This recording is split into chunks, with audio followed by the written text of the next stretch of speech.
Hello, everybody. Welcome to a brand new little episode of Knights of Eveningstar. You may be noticing that there's a few less of us this time around, and it's because we are doing another one of our little flashback episodes for this final season to sort of explore how the party got some of these powerful new items that they have had since the beginning of season 1, since the beginning of season 5, but also maybe tie up a couple of loose ends that we've kind of had going on through the thing. I am joined by just two people this week. I'm joined by Anna Prosser and ShadyPenguinn, aka Jonathan Indovino. Hello, my dear friends. Hello. No. I mean, we're not sure exactly the order of when these are going to come out, but Shady and I have already done one of these where it was just me and Shady. And you're going to do great. It was fine. I think it was fine. Right? No, I think it was good. That's why I think that I think very quickly you're going to be like, oh, no, this is good. This is good. Yeah. But you're right. The pressure was there when it was just me and Mark, and you don't know what's happening. You're missing your other cast. It's like, what do I do? But yeah, so that.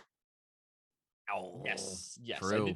I thought for this one in particular, like with Tarkle's one, it made sense that Tarkle was kind of doing his own thing for it because it was very tied into other stuff. But with this one, I thought actually having the two Crownsilvers do it together would actually be quite nice. It's a nice little jaunt, and it does tie into some stuff with Tarkle's history as well. So wonderful. One quick thing. This is more for you, Anna, as a player. This will be before you get your mantle, so do make sure that you have it unequipped, as this will be, you will not have access to it for this flashback. So no mantle for this flashback, I'm afraid. The mantle being your cool magic item that you are hopefully going to get by the end of it.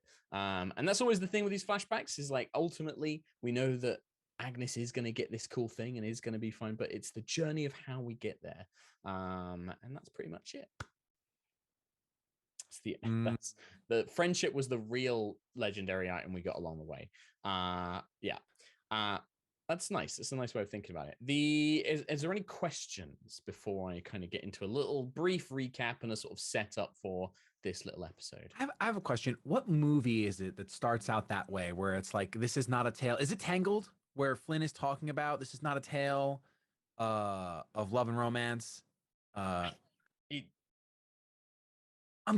just gonna stick to my guns. Let me know if I'm wrong. Just at me on Twitter chat.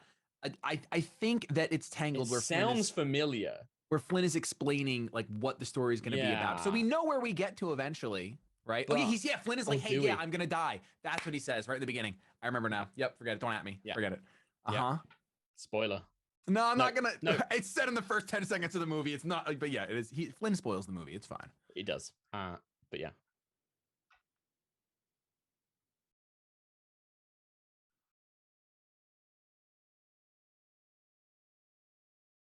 Get it out of there.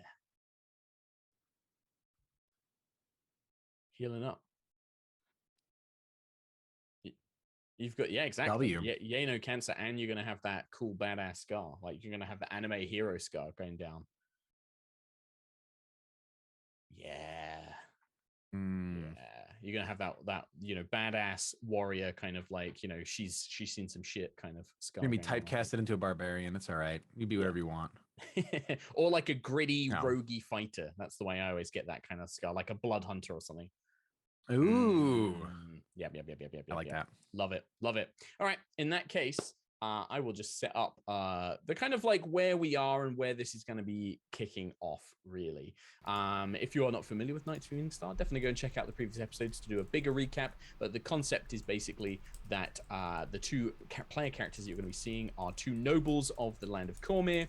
They have inherited or been given the rights to kind of rule over a small village. It has now become a burgeoning town, and this is going to be a little story about them. For Agnes specifically, you were presented with something like a vision or a challenge. Being a druid of the Circle of Wildfire, you met some other members of your circle, your order, who hold different ranks, and the ranks of the amount of flames that you have determines your rank within the order. The highest rank being that of 9 flames, and then it progressing down. And currently, I believe you are 5 flames, I believe. That sounds right. I believe so. And that is to represent your growing power as a druid. But to ascend in ranks, there is something more mystical or more spiritual to it. And you had a vision, and that vision guided you on how to proceed. And you were told the following: fire cleanses away the dead earth, burns away infestation, clears ground for new roots to take seed. You know this, but you do not know it. You must scorch the land. You must clear away the dying brush so that it may be replanted. And then the second part was fire is the rampaging inferno, but also the quiet ember that faces the bitter wind. It is the light flickering in ragged bursts. When you have become the ember and face that moment, you will understand. And these were kind of given to you in a vision that comes from this primordial fire, this spirit of fire that empowers the circle of wildfire. And yes, I'm just going to check in. And that is where we're going to begin, unless there's any issues or anything that we need to check over. Now we're Gucci. All right, good. As long as I'm not supposed to be like understanding those visions, because neither I or Agnes have any idea what that means. Well, I mean, I leave that to you as player and character to do you know, do you not know? That's up to you. To begin with, to begin this very first session, this little flashback session, sorry, you have another vision, Agnes. Another one. Are you gonna understand this one? I don't know. Maybe. Chances are no. You walk through rot-infested woods. Woods you know well, for they are the Kingswood, a legend of Cormyr and a bounty for its people. As a child, you begged to visit the wood often, hiking and camping with your parents, though embellished with the benefits of nobility and attendance. You remember the Kingswood as a place of halted time, an ancient and powerful place, blossoming with magic of the earth. But the woods here, in this dream, do not give you such comforts. They are dark and unfriendly. The scent of death and disease, like cloying perfume, hangs in the air. But as you wander amidst the dying trees and growth-covered bracken, you see a creature running along across your path, a flame-red fox. Female by her size and build, her eyes almost seems to glow with firelight, and as she turns to face you, you see not one tail, but 9, each tipped with the light of a dying flame. The fox meets your eye and then turns, moving deeper into the woods. And you feel something tug at you. The heat of fire prickles against your skin. The smell of campfire smoke replaces the scent of death, and the fox's dull light calls to you. What do you do, Agnes? Follow it. Okay. You are led through the woods, which grow sicker and darker the deeper you go, but the fox does not seem afraid. Eventually, it brings you to a thicket of overgrown briar and gnarled trees surrounding a small, abandoned village. Overgrown with moss, you see a crumbled stone temple at one end of the thicket, with a statue of a plump, robed figure carrying a barrel.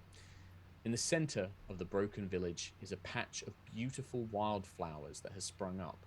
They are vibrant, saturated with color and life. Despite the quiet, unassuming ruin and the beautiful flowers, you sense something evil here, something hidden and slumbering, a source of the poison that ravages the land. A voice speaks to you. When all is ash and ember, new life will grow. This is true of all living things, including you, Agnes Five Flames. The voice is otherworldly and speaks in your mind in the language of Sylvan, which you somehow understand. The fox watches you as the words come to mind. Find this place and complete your trial. And you awake, realizing that for the first time you have dreamt, as you do not normally dream, being a blooded elf. You normally trance, and these dreams still remain crystal clear in your mind. Find this place. And now I hand it over to you with the only brief proviso, just so that he does not get completely forgotten about. In that, obviously, you would know that Tarkle grew up in the Kingswood. It is where he was born and where he is from. Yeah. Also, just as a little aside, I speak Sylvan, so it would There you make go. sense that they said that in Sylvan. Perfect. I will immediately go to Tarkle's room, assuming that it's probably like, 11 a.m. because I never get up early, so he's probably been awake quite a while. Mm-hmm. And Sure. knock on the door. Do you have anything that you're busy with today? Are you busy? No, I'm surprised. You actually just caught me. I just got back to my room. Was training all morning, but yeah, I have nothing going on. Nice. Yeah. Yeah. Yeah, me too. This is like disheveled Agnes with like the curly, wiry hair and still in PJs kind of thing at 11 o'clock in the afternoon, 11 o'clock in the morning. It's a little early for you to wake up. No, is everything all right? I had a dream. A dream? Yeah, I guess it was probably more like a vision. And I know, sounds weird, but we've heard weirder, right? Yeah, I mean, I guess, but I don't think I've never dreamt while sleeping. I've tranced and had visions, but okay, Yeah, what but was this dream? You talked to like a patron, and you've had wee woo visions and stuff. Like it's not that weird. No, it's not that weird. You're right. Yeah. What was the dream? Well, it was this place, and I think I'm supposed to go find it, and I think it was in the Kingswood. So, I'll describe to him like the statue, the plump figure with the barrel, and the wildflowers and the mossy buildings, and try to explain it in as much detail. Does it ring any bells for Tarkle? If Shady would like to, he can make a history check to see if the things that you mentioned, the robed figure, the ruined village, the patch of wildflowers, to see if that triggers any sort of memory. 16. 16. I grew up here, Mark. You did, absolutely. And that's the only reason that you're making this check in the first place. Sometimes a DM allows you to make a check because of your backstory. Sure. Sorry. I just no. It's fine. A low roll. It's funny. No. It's not a low roll. It's fine. There's something about this. It's like you think you remember a story once, but it's been so long. You were probably a very young boy when you heard the story. But yeah, something about the statue of the statue with the barrel and the ruined village. It's like, it's on the tip of your tongue, but you just can't reach it, whatever it is. It might be something that your father might have told you, or the locals of where you grew up, which, they are around in Eveningstar now. They did come here. They may be able to give you some more information about it. It might also be that, you kind of think like, well, you have a pretty expansive library here in Eveningstar. You might be able to try and like research it and see if it like rings any bells. Or you could just make your way into the Kingswood and try and find it. I mean, the Kingswood is massive. It will take you some time. You'll need to have some way of trying to locate it, but there may be ways of doing that. Agnes has magic. You have your skills as a sort of like tracker and things like that. But yeah, a few different options, but no, it's something that you're like, yeah, you remember that there was something about this place, but you can't remember the name of it. You can't really remember any details about it, but what Agnes is describing does ring bells. Right. Just like a folklore tale that I've heard while being in the Kingswood. Maybe I think that maybe with a 16, because you were super close to the DC, I would say that you remember that there was like maybe a children's story of warning. It was like, you remember that like there was something about this place that you weren't supposed to go there, but it's been so long and you've not been back there in a long time. Like, that story's kind of just faded away. But yeah, you remember like hearing stories about not going there and like staying away. It rings a bell, but I don't know. Agnes kind of brushes some sleep out of her eyes and she's like, I have an idea, and then just immediately starts casting a spell. Okay. And casts locate animals or plants to try to locate the specific flowers that she saw. Ooh. Locate animals and plants. Describe or name a specific kind of beast or plant. Concentrating on the voice of nature in your surroundings, you learn the direction and distance to the closest creature or plant of that kind within 5 miles. Within 5 miles. That was the thing I was looking for, was the range on it. Okay. And what are you describing exactly? Just refresh my memory just while I check something. The flowers. You said there were these vibrant, super saturated colored wildflowers. Yeah. Perfect. That sounds great. Let me I would like to look at this. How much travel is? That's what I wanted. The spells that I don't normally get to take around because I need battle spells all the time. Yeah, absolutely. Yeah. What I would say is you finish casting the spell, and your senses seem to mingle and merge with the world around you. You can almost feel the magic spreading out from underneath the keep like roots, reaching out, trying to find these flowers. What I will say is you do not detect these flowers within 5 miles. It is likely that they are beyond that, but this will definitely, you get the impression that you would be able to find these flowers with this spell. You will just need to get closer to wherever they are. But they are, yeah. And the Kingswood, just so you know, the Kingswood is very big. It is a very large, it covers like, several days worth of travel if you were to like walk through it. So, but a very good spell to use as you get closer. It was worth a try. Yeah, absolutely, and it still will be a useful tool. But from Eveningstar, no result within 5 miles. I really like what just happened, because in my mind, Agnes walked in disheveled, said, "Hey, can you do anything today?" And you tell me this thing, and then you're just immediately like, "Oh, spell," and you do it, and then you're like, "Oh man, it didn't work." I'm like, okay, could help. Okay, so I think if you're not busy, we should plan a trip into the Kingswood, but we need more information first. So I'm thinking maybe I go talk to the Tressym, and maybe you go talk to like Sarah Lee and Azara and see if we can find any indication of like where these flowers grow or the history of this figure with the barrel or anything like that. What do you think? No, that sounds good. Speaking of the Tressym, why don't we can ride ours, right? Because the Kingswood is massive. So that's right. If we're going to be traveling, we might as well not do it on foot. Yeah, we could totally just do like a grid with pinging the spell. Yeah, you could definitely try it. Because what I was going to say is that the canopy, you wouldn't be able to see into the Kingswood because obviously it's a thick forest. But the spell, you would definitely be able to use and ping from the back of the Tressym for sure. But if we could get a smaller area, that would be good, because I can only do that spell 2 more times today. Then we have to go to bed and wait till doing tomorrow. like a search pattern grid with the Tressym over such a wide area would probably take you, several days to try and do that if you were trying to do it that way. It would be a way of doing it. It would just take probably a long time casting that like 3 times. Like, boop, boop. Yeah. It's not in this really bit, triangulating. Right? Next day, try this area, boop, boop, boop, and then trying that. But yeah, you could definitely ask Sarah Lee. Sarah Lee will potentially be able to help you. You can also ask, the Tressym or any local beasts and creatures. You can certainly try that. Agnes will be like, sibling quest. Raise her hand for a high five. Sure. Yep. Yes. And she goes to comb her hair and then go talk to the Tressym. Okay, nice. The Tressym King requires a certain level of formality. Yeah, absolutely. Oh, absolutely.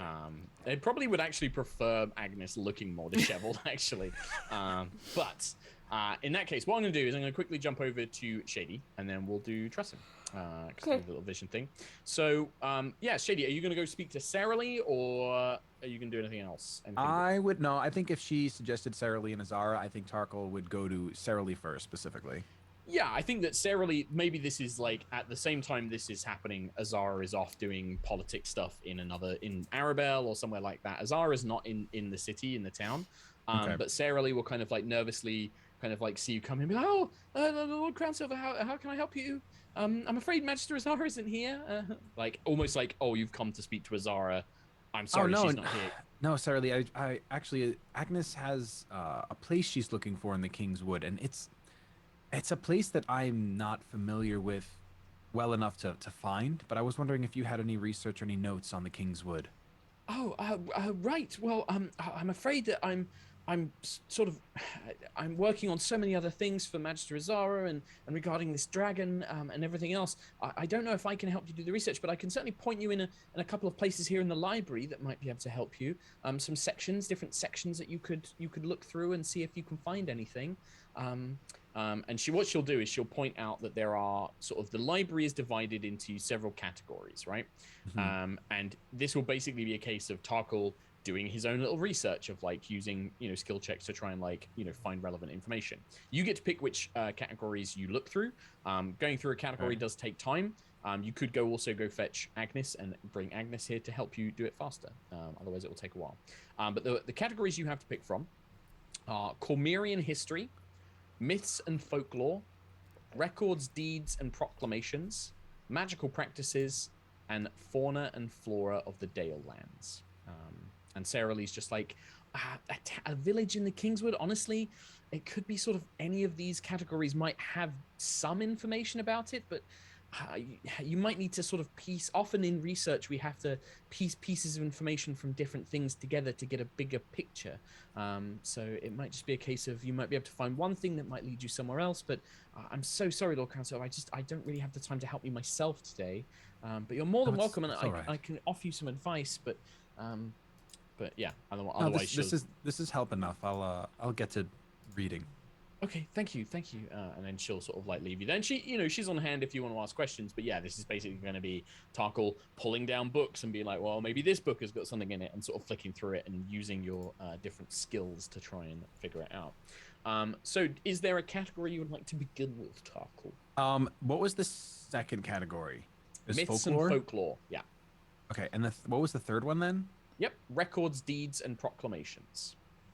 Okay, I want to go with the third one. No, I think Tarkle, because he feels like maybe he's heard it in a children's song. Like that's what the only thing he's recalling. I guess he will start with folklore. Okay. Shady Good wants call. to start with the other one, but I think folklore is what Tarkle would start with. Sure, absolutely. And like I said, you can always like, you can do a check here and then be like, okay, I didn't find enough. I'm going to go bring Agnes and maybe we can find more information. Or maybe Agnes will get a clue from the Tressim that will help you in your research, But I would like you to make a religion check, please, as you are pulling apart these different books and like reading through, trying to find the kind of separate the folklore from the, and the stories from things that could be based on reality and stuff like that. I actually rolled a 1. No. Boy ain't got no religion. Yeah, I have a +0, so yeah, no religion. Yeah.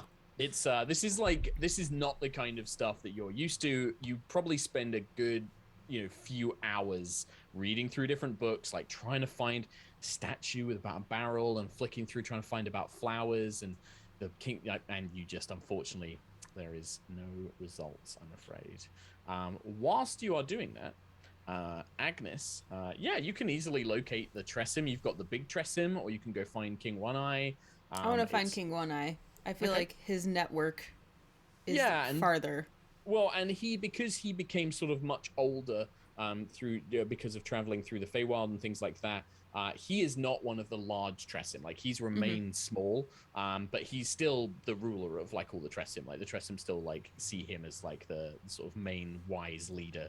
I think he grumpily sees no reason to be large and just kind of like accepts that these upstart young Tressim made this choice to be big Tressim, but he thinks it's like kind of silly, and he just rules from his tiny little perch. Yeah, he's got everything he needs. He's got all the food he wants. He sleeps all day. He's living the Tressim lifestyle. I imagine him though as like a very, I don't know. I had this cat that was like really small, even though he was like 17 years old, and he like very tiny, thin cat. Very scarred. He's very like scarred and raggedy as well. Like, he's lived a hard life in the woods before you found him. Here in Eveningstar. But yeah, you find him. He's kind of like perched up on like maybe a cabinet or something like that, just sort of watching people going about the keep and going about their business. And yeah, you approach him. I'm assuming you would like to kind of speak with animals, in order to converse with and bow deeply. Yes, as is our tradition. Yes, welcome, Lady of Eveningstar. What do you seek of King One Eye? How do you fare, King One Eye? Is there anything that we could do to make you more comfortable? Anything of concern for you? Bring me more cream and fish. More cream. My bones are tired and they ache in this colder weather. Is there someone you can see him, like stretch his back? He's like, oh, so cute. Oh my gosh, Agnes. But he's grumpy as usual. Resists the urge to like give him scritches. She really wants to, but she knows that he's not into that. It's too patronizing. Is there anyone like around that I could be like, excuse me, cream, fish? You can always like gather like one of the sort of like keep staff to just be like, bring the cat some cream and fish, but they're used to it as well. They're like, Uh-huh. Yep. Yeah. Sure thing, my lady. They were like already about to go get it because they know that. Yeah. They've seen you talking to the cat, and they're like, she's doing that weird thing where she speaks to the animals again. Go get things for the cat. Yeah, I'm like, but yeah, they'll go and fetch that. It'll take them a bit of time, but like, so King Eye will probably say like, Whilst your underlings fetch me my prizes, what do you wish to speak with me for? You often only come to speak with the king and bring tribute when you need my help. well, I would not want to trouble you or bother you unless it was of great importance, of course. My wisdom is greatly sought after, yes. That's true. I do seek your wisdom. I seek it again today as I'm searching for a place in the forest. And I thought that you, with your expansive knowledge and network of resources, might know of this place. And I describe, again, the same things I described to Tarkle, the moss, the flowers, the sculpture, and I kind of describe anything that I saw around, maybe even the kind of like rotting wood I went through to find it. he listens intently, and he sort of fixes you with a pretty serious look, as serious a look as a cat can give you. And he says, Be wary, Lady of Eveningstar. We, the Tressim, do not enter the old wood if we can. The birds and the deer and the mice and the rabbits and all the other woodland folk who dwell there are touched by magic. They know its dangers well, far better than even the Tressim of the hills and the sky know. Even One Eye will only venture when a great need calls for it. There are many dangerous things. I do not know this exact place you speak of, but I know that there are places in the old wood where death lingers. You would be better asking one of them, one of the mice or the rabbits or the sparrows that live within the wood itself. But they will not take as kindly to you as King One Eye has. They are wary of your kind. They greatly fear you. Surely you have a friend among the old wood creatures, someone such as you. I have those who fear me, ones that I have preyed upon, many mice and hedgehogs that have scurried away from my claws. and he brings like one of his hands, like kind of showing off his like wing. He's just like, Friends, however, there are few and far between. There were some, although I do not know if they still linger there, and it would be difficult for you in your human form to find them. But if you seek out old Bluecrest or old Ragged Ears, the mouse, or perhaps old Autumn Snuffler, the hedgehog, they were once servants of mine. They would tell me things. What was the hedgehog's name? Autumn Snuffler. Snuffler. Sorry, as soon as you said that, I had to hold that in. That was pretty good. Dude, I had to make that up on the side. Yeah, Like, It was really good. As saw a it in your DM, eyes. It was I do beautiful. not have the ability to do names on a fly. Like, I'm Those were terrible. Oh, that was Great. perfect. That was perfect. Are you kidding me? I already love and will protect Autumn Snuffler with my life. Yeah. You said Bluecrest, but you didn't tell me Bluecrest is a mouse, is a hedgehog, is a bird. Birds. What kind of bird? Small one. The small bird. Blue, with feathers that shimmer like blue, like water in the light. Okay, that makes sense. Bluecrest. I do not know what you would call it. Thank you. And these creatures live in the old wood.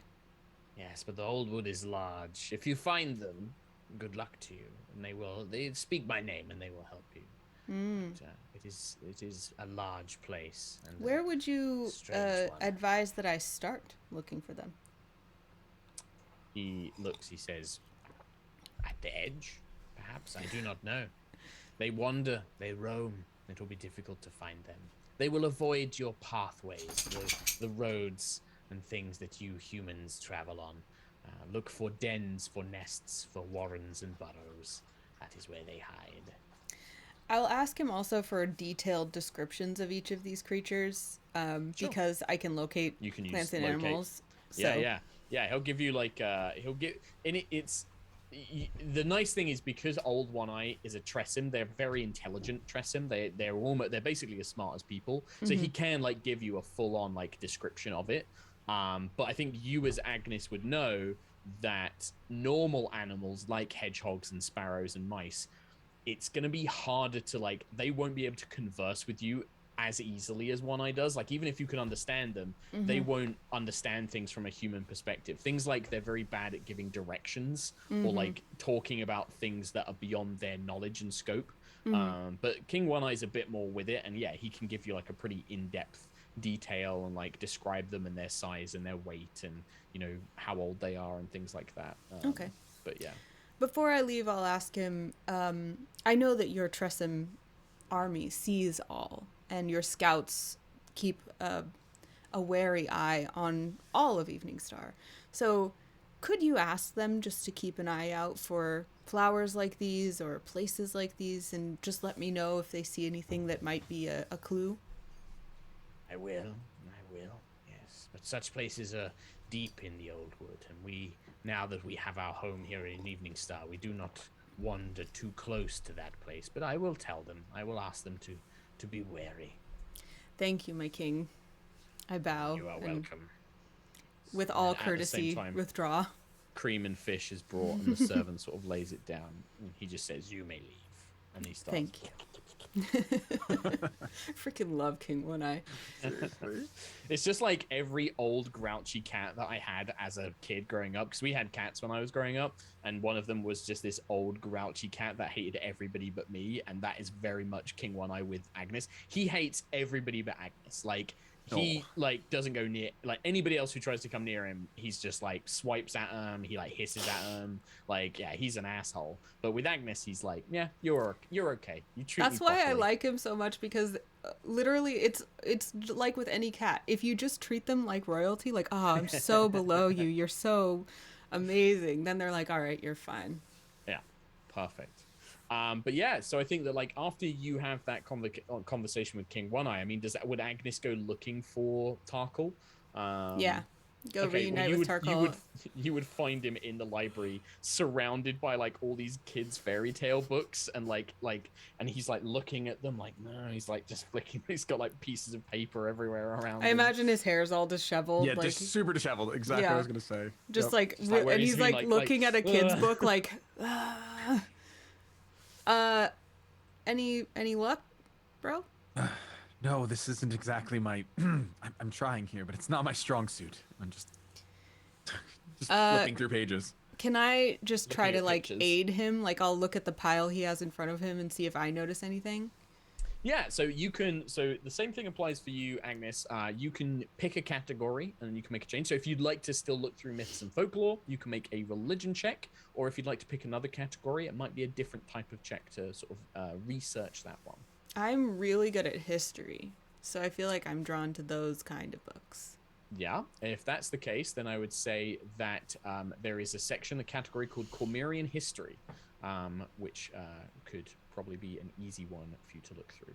Yeah, so I'll leave him with his fairy tale books, and I'll go to the Cormyrean History section and flip through some tomes. Okay, sure. In that case, I would like, a history check, please. I rolled 13 for a total of a dirty 20. Dirty 20. So, looking through the Cormyrean history section, you very quickly find a number of historical survey maps of the Kingswood, and various other books and things like that. But the maps are the most important one, because as you pull them out, you realize that they, have lots of small settlements and villages and hamlets things on them. However, the names of those settlements are missing because they're so small, and like going through, you read through the books, like because these are very small places, they didn't tend to be recorded on big maps. But you now have like several areas to look through. What you'll need to find is either a name or more information to help you narrow down which one of these smaller, villages could be the one you're looking for. Because there's dozens of them all scattered throughout the Kingswood, and judging on the sort of vision that you saw in the description, it has to be one of these small little hamlet villages, like rather than like a big town or anything like that. And when I saw it, it seemed kind of abandoned, right? Like it was in ruins. Mm-hmm. So are there any dates on these hamlets, like when they were founded or? Not in this, in this section. So not in these like survey maps and things like that. But what I would say is like you start thinking about that. Okay, well it was abandoned, and I think that Agnes, you might be like, well, if it was abandoned, there should be like records of why it was abandoned, or maybe who owned it, or like who it was sold to, or something like that. And that would probably kind of like pick up. Or the alternative would be that like the question of why was it abandoned. And if that reason was caused by things like magic or anything like that, that could also be something that could be traced if there was a record of an event involving magic or something that caused that village to be abandoned. You might be able to get more information from that as well. Would those also be in the history section? No. So you reckon that the records, deeds, and proclamations section or the magical practices category would be useful for those? Before I leave this, though, I'm also going to think about... the figure was holding a barrel, and I'm assuming if they had a statue of a person holding a barrel, then somehow the barrel must have been important to the city. So I'm wondering, maybe was it like a brewery city, something that... make a you could, if you'd like to, you could just make a straight wisdom, just D20 plus your normal wisdom modifier. Not a saving throw, just a check. Okay. Yeah. Oh, it's a nat 20. Oh. Okay, yeah. With a nat 20, first off the bat, the robe, the sort of like, portly figure, the way that they were, they were dressed, clearly some sort of like friar or monk or something like that. Likely there would be a religious element to all of this. If they were a friar or a monk, not just like a brewer, but somebody who was brewing on behalf of a god. And you can only think of a couple of different deities in the Forgotten Realms that might be associated with that. Chontea, who's like the goddess of harvests and agriculture, is probably the most likely one to be associated with like a friar. And being in the middle of a wood, it's unlikely that it would be something like wine or beer. It was probably mead. Like just like doing a Sherlock Holmes thing of like thinking of the vision and like, oh, well, if it was a barrel, but it was in this wood, like that's not really going to be the best place to grow like grapes and things like that. So it couldn't have been wine, and ale tends to be closer to civilizations, where mead, it could be maybe on a small scale, like honey and flowers and things like that. Yeah, mead makes sense. And then, yeah, thinking about the goddess Chontea, that information, because that natural 20, if you whichever one you want to search into next, whether it's whichever kind of, and the next category you search, you have advantage on the roll, because like you now have more details of like, oh, okay, we can actually, like, now that I know to look out for Chontea and mead and brewing and stuff like that, you can use that to... I am going to look for records of, like, imports of where we would have got mead into Eveningstar. Yeah, perfect. Do you want to do that yourself, or are you going to call in Tarkle, or do you want to, or is Tarkle going to, do you want Tarkle to look into something else while you're looking into that? I'll explain. This will probably be about as much as you can do today, like, because you've had that natural 20 and the success. I'd say that both of you can research one more thing, one more role each. I'll tell him about the, like, the city was abandoned, so we know, like, it must have happened a long time ago, and there must have been some reason. So can you check for any records of, like, plague or magic or disaster or anything that could have made people leave a hamlet in the Old Forest? And then I'll look into the mead imports. Okay. Tarkle will happily put the children's books down, because clearly they're too much for him. Sure. And just because I want to let you guys know out of character, so you might, in character, you can stick with what you've done, or you might be like, actually, let's swap over. I don't know. It depends. The records, deeds, and proclamations, which I think, Agnes, you wanted to search through, would be an investigation check, whereas the magical practices, the plagues, and things like that would be an arcana check. And you can absolutely do the, like, I have a plus 20 to this check, and I don't mind you doing that. Either one is the same for me. My Arcana's 0, my investigation's +10. Okay, so you should look at the records, and I'll look at the Arcana. Sure. Definitely. We'll just trade books. I don't use much magic, so sure. I like also, to think... Agnes Go like on. opens the book and it's just like a spreadsheet, It's just and like Agnes is spreadsheets like, and numbers and dates. Yeah, like, just that's like exactly hands what it I was to going to Tarkle. say. Yeah. That, like Tarkle, you look at it and you're like, oh, this is like ledgers of trade transactions and Way better than children's deals, stories. Yeah, it's stuff right. that you understand. Like you probably had to manage the books of the village, back like when you were living with your father, right? You probably helped manage the town's local ledger and stuff like that. And in your criminal elements of doing however you learnt to rogue, you probably have had to fudge a few numbers here and there as well.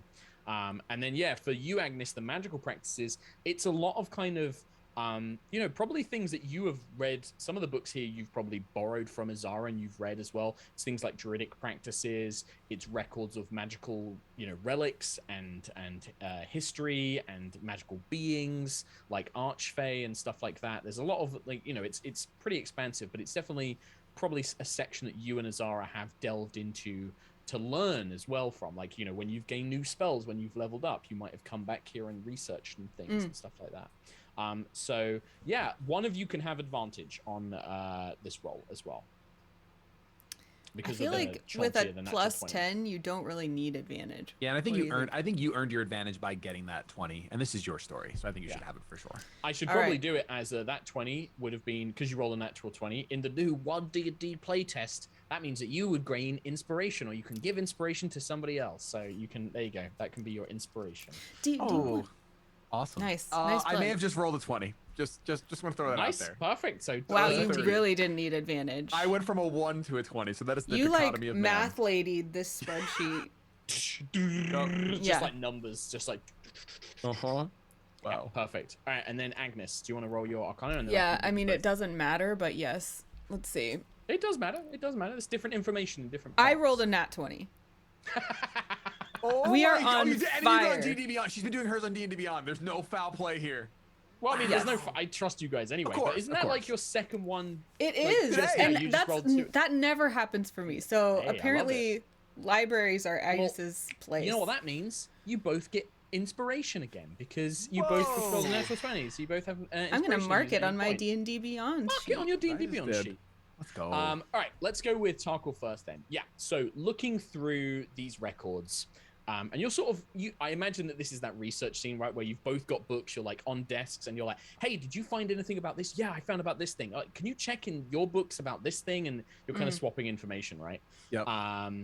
You find in your books, Tarkle, that, around 893 YE, which was, a long time ago, maybe sort of like 500-600 years ago, there was land and taxation was released by a previous owner on a small hamlet due to a terrible plague that took the lives of the village and left it in ruins. Further claims had been made and subsequently rescinded by various nobles over the years, and it's all labeled under something called Friar's Thicket. With the knowledge of the statue and the thing about Chontea and everything else, you're pretty confident that that is probably the village you found. But there's no necessarily map with your records. You just now have a name for it, right? For you, Agnes, as you're going through the magical practices and things like that, you find an entry regarding a difficulty of healing magic in a small village around the same year that said, those who channel healing magic from any source are not without limits. However, many times in history across Cormyr, there have been instances of sicknesses and diseases that magic could not heal. In 893 YE, priests and priestesses of all manner of gods, druidic shamans, and even a chosen mage of celestial forces traveled to a small secluded village in the Kingswood to treat a terrible sickness, but none were able to do so. The village was left to ruin and warded from discovery for fear of later generations attempting to settle there. And that also has like a small diagram of like a zoomed in map showing the village. And with the maps that you found before, and with Tarkle's Friar's Thicket name, you are able to like link everything up, and you now have a very clear idea of where this village is in the Kingswood. And it's about a day and a half's travel from Eveningstar, like through the woods. So it's no surprise that your 5 mile didn't pick up on it. It's probably about a journey of about 25 miles to get there. Is it a day's journey on the back of a Tressym? on the back of a Tressim, if you were to fly as the crow flies and then just like find a spot to drop down and walk in, it would be a lot faster. You'd probably be getting there in sort of maybe 6 hours, 6-7 hours if you were to go there on the back of a Tressim, because you can just go as the crow flies. You don't have to worry about the shrubland and stuff like that, right? So, but we've been in the library all day, so we would need to plan to do that tomorrow. I think that like you are definitely getting into the late evening. You could leave now. It would just be you would be traveling at night, or you can wait till the morning. No, I think what I know of this place makes me think that probably during the day is a better time to check it out. Okay. Sibling sky trip, like road trip, except in the sky. Yeah, I mean, I will never read another child's book again. If we ever have children, nieces, nephews, whatever, no books, just no math. Books. Only math. Only no math, books, only math. Yeah. Agnes is like just rolling her eyes, like, cool, yeah, that's fine. I'll read the stories. Or you can just tell the stories because we're about to have an adventure. Fair enough. I guess I'm gonna go get some sleep. I just want to close my eyes. Yeah, it's been like you've got that stiff, like, oh, I've been sat in like a desk chair all day, and like, you know, you'd been working out in the morning, so your muscles were all stiff anyway, and then you've just been like cramped over books and things. Yeah. I think Agnes is just jazzed. Like, they had like an awesome library sesh, so Agnes is gonna go back to her room, but she's like poring over spells to try to like pick all the best spells that might help. I was going to say, that is the perfect time you guys take a long rest. So if you'd like to prepare different spells, Agnes, you absolutely can. Shady as well, if you would like to like spend any time like going out there and buying equipment, you absolutely can do as well. And we'll do the same thing that we did for our sort of like our flashback, right? If you want something a bit unusual, there may be a chance that you can get something that will, you know, perform a small, you know, do something unusual, but it'll just be a risk that it maybe doesn't work exactly the way you want, or it might break or something like that. Is this too forward of me? But can we say that Agnes sent me to go buy things and she decides what those things are when she needs them, like we did the flashbacks for me? Yeah, if you want to do the, that was really cool. And I want Anna to be able to experience that because it's really cool. Sure. What was What that was when we did our flashback, I gave Shady, I think I gave you like 2 or 3 points, right? Like it was like 2 flashback points or 3 flashback points. Yeah. And basically what that was is that at any point in Shady's little one-shot thing that we did, he could say, or he could spend one of those points and say, oh, well, luckily, when I was back in town before we left, I actually picked up a blah, blah, blah, blah, blah. Cool. And there was like some flexibility. He was like, how far can I push this? I was like, well, the more that you ask for, the greater the chance that it might not work the way you want it to. Like, if you were like, I wish I had a 50-foot of rope, I'd be like, yeah, you could have, you know, made sure you brought some rope with you. That's fine. If you were like, I wish I had a magic hat that perfectly made me do this thing that I want to do, I'd be like, well, let's see if the magic hat breaks. Oh, look, it did. You know, it's that kind of stuff. And we'll probably say like the same thing, like you have basically like 2 of those kind of like, hey, did you remember to bring the, you know, and then it will be something that Tarkle went out and bought, like some fairly mundane, maybe minorly magical equipment. Could I also spend that on like, oh, good thing I remembered to prepare this spell instead? Sure, absolutely. Okay. Yeah, I'd say you can use it for either of those things, right? Like, if you want to swap one of your prepared spells for a different one and use that flashback instead, absolutely, that's a great way of doing it. Okay. One more thing I'd like to do as I'm like in my room poring over my books is, can I do an insight check from everything I've now learned about this area to see if there's like, oh, I should be prepared for this. I should maybe think about bringing this spell. Absolutely, you can. You can make an insight check for me, and then based on that, I'll let you just ask me some questions, and I will answer them for you. How about that? 10. 10. There's also like, I don't know if you have access to it, but spells like commune and things like that will let you sort of like be like ask questions to gods and things, or in this case, nature. But I don't know if you have those spells. I can't remember what spells you have. A 10, I would say you can ask me one question. Ask me one question about what's upcoming, and it can, you know, be like, should I be prepared for X? And I will say yes or no. You ask me a question and I'll answer it. How about that? Yeah. I think, what am I trying to figure out? Because we've done a lot of, like, searching already. So I'm trying to figure out, if you would like, I would say that really what this insight check is kind of going over all the information you've seen, but also the vision as well. Like, the vision was clearly, like, sending you to this place for a reason. So, you know, maybe as like a free thing of the role, I would suggest think about the sort of the tasks, you know, for, you know, you as this is to complete your trial. So think about what those tasks are, and then think about the kind of things that have been revealed about this place that you're going to. Yeah, that's kind of what I'm trying to get at is, like, what is the task at hand? Like, when I get there, am I going to have to, like, dig for a treasure? Am I going to have to fight a monster? All right. Am I going to have to, like, heal a sickness, you know? Perfect. Yep, I can give you that answer. That's fine. Cool. That's absolutely good. You have got, from the impression of the vision, you think back to the vision that you received. The wood was sick, and you could feel that there was something sleeping there that was spreading and causing that sickness. And your trial, you remember the words, you must scorch the land to clear away dying brush so that it may be replanted. You think about how the fox spoke to you, when all is ash and ember, new life will grow.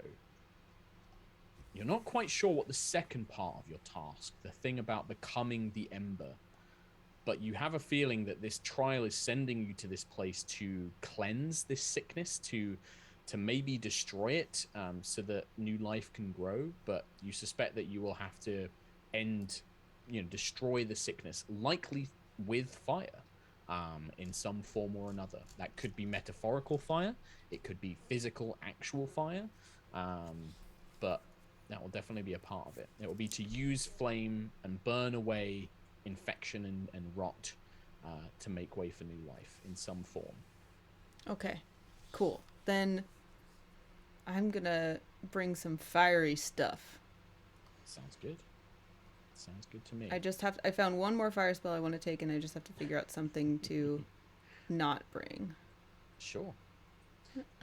Well, that's easily done as you're kind of like sitting there poring over, sort of going through your memory of the spells and the rituals that you've learnt over time.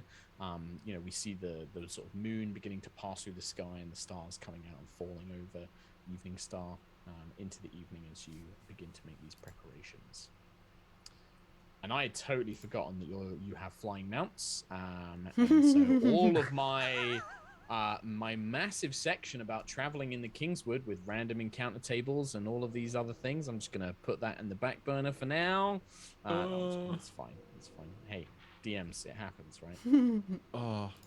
You gave us these big cats, Mark. You did. This is the problem. As a DM, I give my players things all the time, and then 2 weeks later, I've forgotten that I've given them those things, and then cut to a month later. And I'm like, yeah, so I've written up all this cool thing. And they'll be like, oh, well, we can just use that, the wand of teleport that you gave us. And I'll be like, yeah, absolutely you can. Yeah, that's the thing. Cool. Yep. So smart players.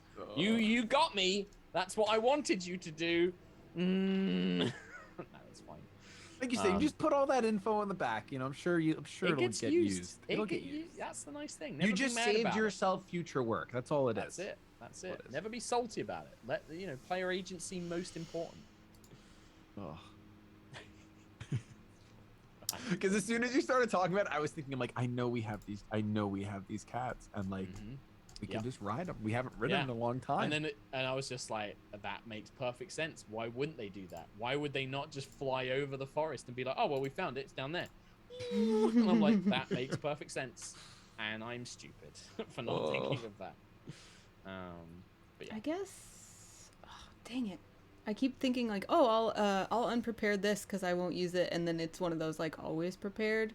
Always prepared. Yes. Here's what's happening. I'll just tell you guys. So I have a 7th level spell called Firestorm, which I've never gotten to use. Ooh. Literally just like a giant area of sheets of fire rain down, and it would be very cool and potentially necessary.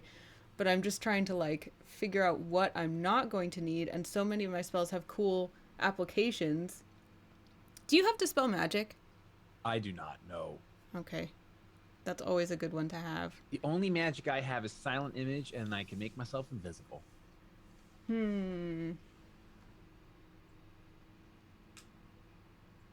Investiture of Flame I also have, which is also so cool. And that is like my body, so that feels like becoming the Ember, so that's really good. Well, here's what we'll do. I will not take Firestorm, and then maybe I'll just use one of my my flashback points if the Sure. time calls for a Firestorm. Yeah, that seems a very cool way of using that power. Because I can't make this decision on the fly. I'm like, and what that's if I kind of want to conjure an animal? Exactly right, and this is the nice thing that when me and Shady, the flashback that we did was a bit of a heist, right? And one of the biggest problems is like with heists and things like D&D is you spend all this time like, oh, we got to prepare, we got to plan for this, I got to get this thing. Whereas, and this it's from another TTRPG, the idea of like these flashback points or flashback tokens is that you can just basically it cuts all of that out, right? So we don't need to sit here and worry about you know what exact spell you're going to prepare because we can just be like, well, you can just spend a point and swap it out.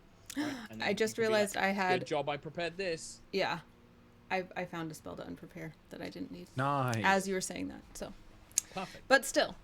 All right, so we awake to a new morning. How late in the morning / afternoon are we setting off on this journey, or is Agnes actually up early because of excitement for once? I think that she's pretty darn excited. So I think, you know, not like the crack of dawn, that's just out of the question for her, but you know, like real morning time, maybe like 8 a.m. Wow. Okay. Yeah, I know. Actual Very early for Agnes. Tarkle's probably normal sort of morning. Yeah. Yeah, I think when Tarkle sees like, you're ready to go at like 8? Like all girded and Prepared ready. it up, Yeah. armor on. You really are Staff. excited for this, huh? Yeah. Well, I mean, Road trip. It was a dream, and yes, it is a bro trip. It is a sibling trip. Yes. Okay. She high fives again. Yep. All right. I'm gonna try to have some fun, Agnes. I'm gonna try to. Try. So Why does this sound fun? No, this sounds fun. It's fine. We're good. What? Tell me. You No, like going it's- in the forest. No, I love. It's just that I haven't been back to the Kingswood, since I was there with Willow Song. But everything's fine with her, so things are fine, and everything's just fine. It's fine. You sure? Yes. No. Yeah. I want to do this with you. Maybe you need to like get some closure in the wood, you know? Like, is there something you need to bring to like leave it there symbolically, or like something you need to destroy there or create there and make you feel better? This doesn't have to be all about me. No, I don't know. I think that going back to the Kingswood with my sister is probably just what I need. So let's just do what we need to do. That's what I like to hear. High five. And he will more enthusiastically high five. Great. Yeah. Nice. All right. You guys make your way out. You mount up on your Tressim, and you begin the journey. The Tressim occasionally, after you know a good few hours of flying, they do have to land. You maybe find like a place where they can like drink some water and stuff like that, and they take off into the air again. Using the maps and the clues and the investigations you did in Sarah Lee's library, you are pretty much able to head straight for this place. And like you know, the only thing I'm probably going to ask is one of you will need to just make, in fact, both of you, I think it doesn't matter who makes which check, but I'm going to need a perception check and a survival check just to like use the maps and be like, okay, from above, I think we're over this bit now, you know, just to see if it takes you a bit longer to, you know, what time you might arrive there and stuff. I will remind you that my passive perception is 24. That's awesome for like noticing hidden creatures. This is like an actively like Oh, you know, okay. trail making, like, okay, yeah, like that's that landmark and we need to, you know, this is the map and yada yada yada. Okay. So this is Perception like check. Yes. Well, and a survival check. One of each, but it doesn't matter who makes what. I took the perception because I have +9 to perception. Okay. I took survival because that's the one that's left, and I have -1. I rolled 11. 11, okay. And then what we got? I rolled a 5 with my +9, so 14. 14. Although you know where you're going, you have the maps and you have a pretty good idea about where this Friar's Thicket is. Once you actually get above the Kingswood and you see just how vast the greenery is and how very few landmarks there are, you quickly kind of realize, like, oh, this is probably going to be a bit more challenging than we thought. And you spend a bit of time flying around, and you're going to probably need to stop at some point and try and orientate yourself and try and be like, right, we're not getting anywhere flying. Like, we need to land somebody and try and figure out exactly where we might be. Which is easily enough to do. It just takes extra time, right? So what was like a 6-hour journey is probably going to be more like a... In fact, I'll have Agnes. Can you roll a D4 for me, please? Sure can. With D&D Beyond, it's never been easier. It's never been easier. 3. 3. Perfect. And because you're flying on the Tressim, it's not particularly hard. I'm going to basically say that the journey takes you about 9 hours. And can you both mark off for me 2 hit dice? So spend them as if you'd spent them during a short rest. Okay. If you insist. I do insist. As Dungeon Master, I insist. And that's just to represent that, like, traveling, even, like, mounted travel is still exhausting and tiring, right? And you're spending energy doing it, but you're not necessarily losing it. I don't want to make you lose hit points. So, like, taking away the hit dice is a good representation of that. Yeah, right? that makes But sense. after about 9 hours, so leaving, let's say you kind of left about 9 a.m., actually got on the Tressim and started, like, making the journey. So what's that we're looking at? 9 plus 9, 6 p.m.? Am I dumb? So it's 9, 10. What, 9 to 10, 11 to 12, 12 to 1. 1, 2, 3, 4, 5, I do this 5, so 6, often. 6 to 7, 7 to 8. So it's about 8 p.m.? Yeah, I think that's right. Well, if we left at... You're saying we left at 9? And Left at it took us 9 and hours it took total? 9 hours. So yeah. 6 p.m. 6 p.m. 6 p.m. It is 6 p.m. Yeah, you had it right so, first time. You should have trusted your gut. Yeah, I should have trusted my gut. 1800. Right. So yeah, it's about 6 p.m. So, and in the spring, the sun is maybe just beginning to settle, right? Like it's the sun's filtering. So you're going to be arriving at sunset. So, you know, but you do arrive exactly at the location. When you land, the Tressim do not like being here. That you can tell they are immediately agitated, and they want to like just fly up. They want to leave. Like once they kind of get you off their saddles, you've trained them as mounts, and like you can make them stay, but they do not want to be here.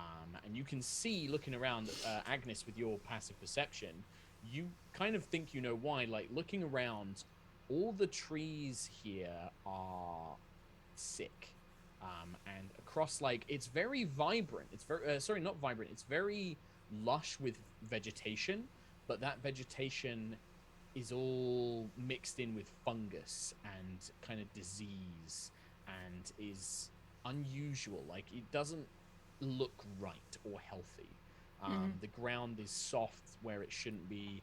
The moss has patches of yellow and red and pink and purple mixed into it, and you can see mushroom and fungus beginning to grow. There's almost a very faint haze of what you notice is spores kind of like lingering in the air. Yeah, the Tressim are not happy about it. They do not like being here. I can't remember, can we speak common to them and they understand it? They understand you just can't understand them. Yeah. Then I'll tell them that they can leave and go perch in the canopy, but just listen for our call. And I have like a whistle that I use to call them. Yeah, sure. Yep. That I'm not gonna make you make a check for that. That's totally understandable. They'll be like, yeah, they're glad to leave. They're probably gonna fly a little distance away. Like you get the sense that they want to get away from these like spores and this sickness. I just tell them to stay in earshot, basically. Yeah, they won't go far enough that they can't hear you if you need them. But they do leave, kind of leaving you and Tarkle as the sun is beginning to set, as the kind of crimson golden light is beginning to filter through the trees. And up ahead of you, you can see basically the entrance into sort of a thicket, like a kind of grove, where you can just about through the tree line make out the outlines of broken, ruined buildings. Can I, with my extensive knowledge of plant life, can I tell whether this sickness is a magical imposed sickness or whether it's like, wow, there's a lot of plant disease here. You can make a nature check. That would just be like a generic thing. If you have a spell or a special ability that lets you kind of know about that stuff, then absolutely you can use that. But I don't know what necessarily you have. But like, if this is just a skill check or just character knowledge, it'd be a nature check. 17. 17. It's hard to tell without any sort of like magical sense if this is 100% a magical disease. You do think that there's no way that this could be the way that it's spread and grown, but it also seems to be somewhat contained into just a radius. Like you kind of get the sense that if you were to walk a mile that way, it would stop almost like, you know, on a border, as if it's like a radius of something. You do get a sense that this probably isn't natural, but the exact nature of what might be causing it, you know, if it's a spell, if it's a creature, that's hard to tell with just a nature check. You would need sort of a more magical sense to do that. But yeah, you don't think it's just, this isn't just normal disease, no. I think that, like, as they land, Agnes at first is, like, just getting the fire ready to, like, just burn everything down, and then kind of hesitates and is like, I guess I should investigate first. And I've learned since the bridge that sometimes you have to think before you burn. So she'll check in with Tarkle and be like, shall we? Motion toward the entrance. Yes. I guess before we go, I was trying to just, like, I guess I'll ask Tarkle, do you think we need to do anything to prepare before we step in there? It seems kind of creepy. It does seem off-putting, but was there anything in your dream that would make you think that there's anything specific? Well, we did read that there was this sickness that couldn't be cured by magic. And so just, you know, I don't know if we know about germs yet, but like something like that. I mean, at the very least, I guess if there's anything in the air, we could mask up. And Tarkle has a mask anyway, his little rogue mask that he can pull up, usually just around his neck. I guess I'll also cover my face with like a cloth.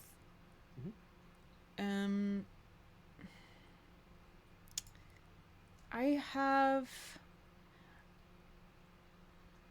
a spell called Enhance Ability that I can use to give us Bear's Endurance, which would give us advantage on Constitution checks. Do I know whether that would keep us from getting sick? I would say that it would probably help you in a passive sense, like walking through an area with loads of spores in the air, or if you were like, if there was a sickness in the air, it might help.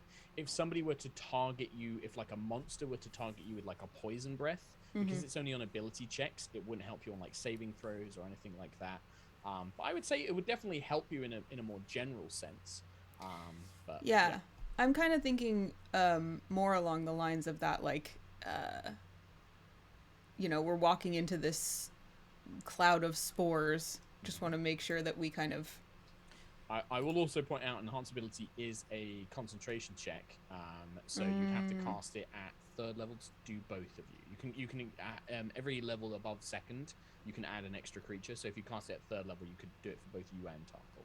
Yeah, I'll do that. Why not? Agnes is conscious of these kinds of things, so as much as I hate to waste a spell right up front, maybe it won't be a waste. Well, the other benefit is that it gives you advantage on Constitution checks, but it also gives you 2d6 temporary hit points each. So you can roll 2d6 and you both gain 2d6 temporary hit points. Nice.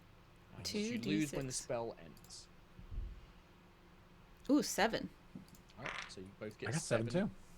Nice. Whoa! Amazing. It would have been Agnes rolling, and you both get 7. Gotcha. Okay, But I just heard roll. Still, there's a bless on these dice today somehow. It's good. It's good. You're gonna need it. No, I'm joking. But yeah, you kind of cast that, and yeah, you feel like, you feel your body just grow stronger and heartier. And maybe like as you're casting the spell, maybe Tarkle, like some of these spores have like drifted towards you, and you're like you're kind of coughing, even with that mask up. Didn't really seem to like prevent them getting into your like mouth and lungs, and you're kind of like coughing, almost like you've like thick pollen, right? But as soon as this spell kind of comes over to you, you kind of like give one last kind of like big heavy cough, and then you seem okay. Antihistamine. Yeah. And it's So good. basically.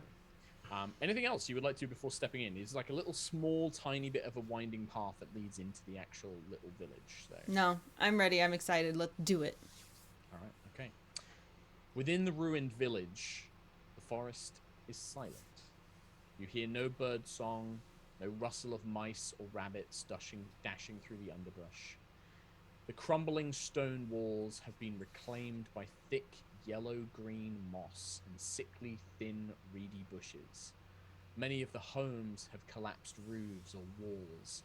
Rotten barrels and carts and rusted farming tools are scattered throughout the tall grass that grows between broken cobblestones and dirt paths. On everything, every wall, every tree trunk, and at the edges of the thicket, every fallen log or broken stone, there are patches of fungus and brightly coloured mould spreads out like splashes of paint haphazardly thrown about by fickle hands.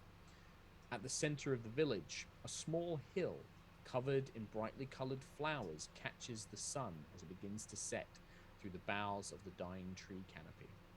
Behind the little flowered mound, you can see the only building that still looks somewhat intact, a stone church. Small, barely big enough for a few dozen people to crowd inside, with a worn symbol of Chontea, a cornucopia above the door. The cornucopia is filled with honeycomb, flowers, and bottles. A statue to the side of the church is heavily degraded and broken in places, and depicts a jolly large friar in priestly robes, hefting a barrel over on one shoulder whilst filling a horn cup with their other hand.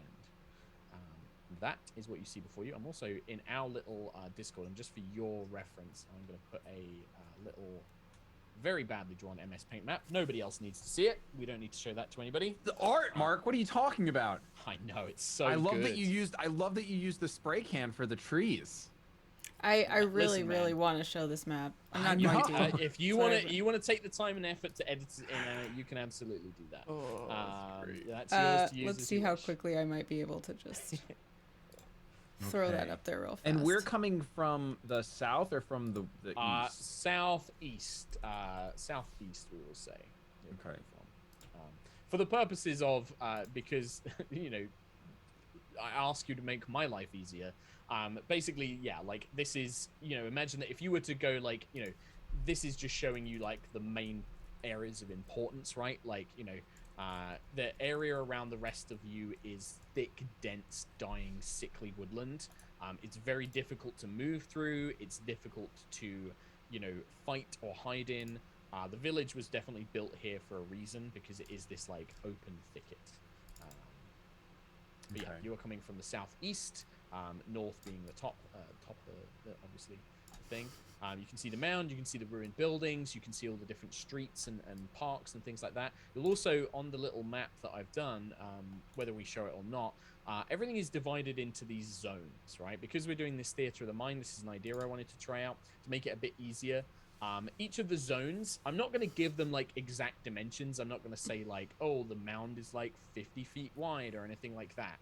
Each of these zones is a pretty big area, and it's, as a character, you can move from one zone into another, right? So going from the ruined streets to the statue would be one move, right? That's your 30 feet of movement speed, but Okay. it might not necessarily be exactly 30 feet, but we're going to just make it, like, a bit of an abstract thing, right? So moving between those zones takes one movement.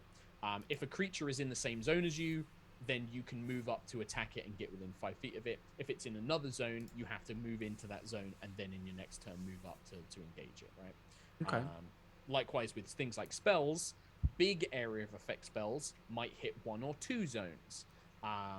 You know, normal spells might only hit a couple of creatures in a zone. We're going to, again, try and abstract it a little bit because I don't want to do, like, a full-on map. I wanted to try and use this theater of the mind. I did so show it we'll be just for a descriptive. moment. That's fine. But yeah, we'll just try and be descriptive and say, like, I'm going to move into the ruined streets and I want to move up to the broken carts that I can see. And then we'll know exactly, like, positioning and stuff like that. Okay. Cool. But yeah, I hand it over to you guys. Like, as far as you can tell, once you move in, like, the village is abandoned. It is empty. You're not sure if there's, you know, you can see that the church is you know, still has a roof and like, you know, the door is kind of open and it's very overgrown, but it is still a building. And there might be clues, there might be, I don't know, whatever you guys want to do. It's up to you. I feel like if it's the only thing standing, that's the place to start gathering information.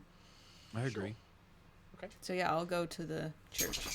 So you move through the streets, the kind of like these cobblestone streets, like, and they're strewn with like abandoned wagons and broken barrels and crates and maybe a couple of pieces of broken, you know, sheds and houses and things like that.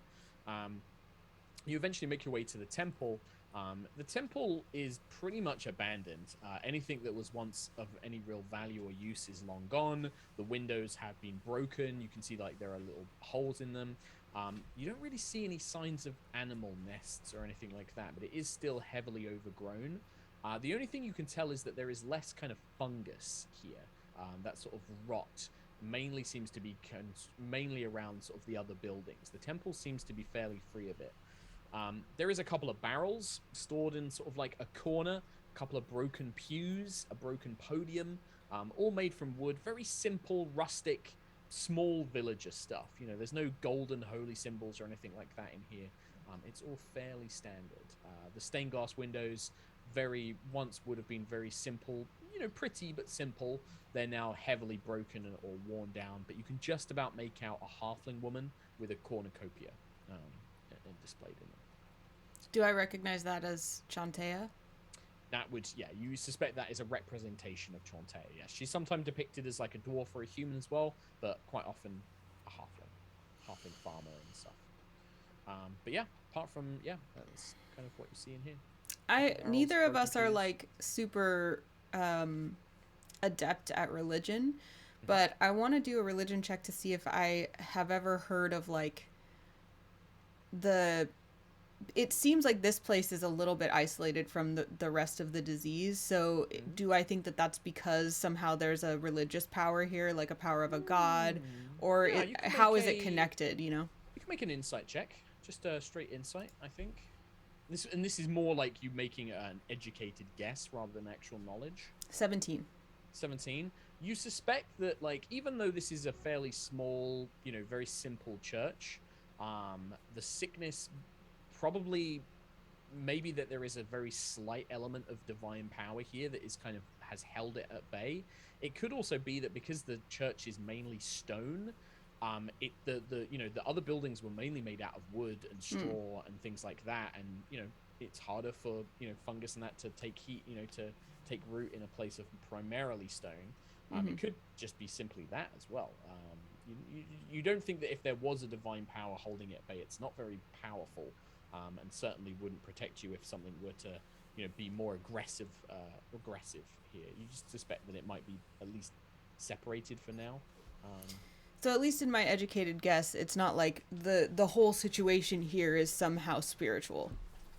You don't think so. You think that it's natural, primal in nature, based on the vision that you received from the primordial fire, based on the trial that you've been set, based on what you've seen and the sickness and things like that. This is a primal, this is a natural issue.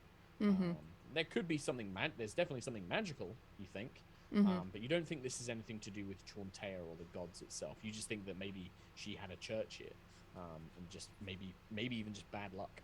Yeah, it was her temple that got affected. It looks like the buildings are kind of one of the most overgrown, most molded situations, so I'm gonna go check that out too. Still resisting the urge to just burn everything down, because that seems like the best solution based on the fact that they wanted me to purge everything with fire, but trying to do my due diligence. Yeah, no, absolutely. As you're making your way over towards it, you kind of make your way back through the streets. You notice the one thing I'd say with the passive perception as well for Agnes, and maybe for Tarkle as well, is the mound, which is like this small hill, right? It's like actually one of the few parts of the village that has like grass, and doesn't really seem to have any fungus or mold or rot. It just has these pretty, very saturated, vibrant flowers. You do notice the flowers are all about the same color as the fungus and the mold, but they are actual genuine flowers. And the mound is pretty big. It's like a kind of like big grassy hill on a little grassy lawn, basically. And then the streets and the cobbles and stuff were built around it, it looks like. But you make your way over to the buildings, and when you sort of start getting into the area, you do notice that those spores grow heavily here, and that fungus is coating pretty much everything.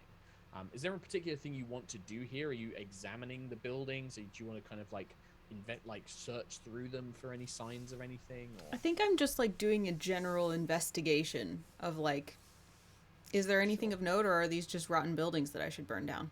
Sure, in that case, it will be an investigation check, as you said the word perfectly without prompting. That'll be a 15. 15.